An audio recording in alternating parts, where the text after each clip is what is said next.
গোপালগঞ্জে এনসিপি নেতাদের সেনাবাহিনীর সাজু আজানে ওঠা নিয়ে দিনাজপুরের এক পুলিশ কর্মকর্তার ফেসবুকে ট্রোল করার অভিযোগে বুধবার রাতে দিনাজপুর পুলিশ সুপার কার্যালয়ে ঘেরাও করেছে বিপ্লবী ছাত্র জনতা। রাত 10টায় এই প্রতিবেদন লেখা পর্যন্ত এই কর্মসূচি অব্যাহত ছিল। এদিকে এই ঘটনার প্রেক্ষিতে দিনাজপুরের অতিরিক্ত পুলিশ সুপার মোহাম্মদ মুশফিকুর রহমানকে দিনাজপুর থেকে প্রত্যাহার করা হয়েছে বলে জানিয়েছেন দিনাজপুরের পুলিশ সুপার।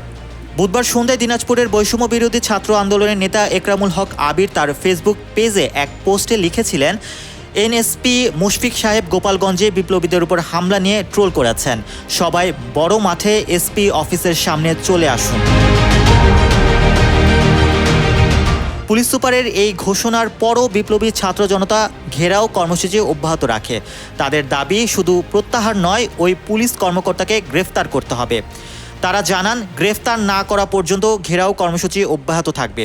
রাত 9:30টায় বৈষম্য বিরোধী ছাত্র আন্দোলনের নেতা একরামুল হক আবির তার ফেসবুক পেজে ঘোষণা দেন, এসপি অফিস ঘেরাও করে রেখেছি আমরা, 24 ঘন্টা ঘেরাও চলবে, এক দফা এএসপিকে গ্রেফতার করতে হবে।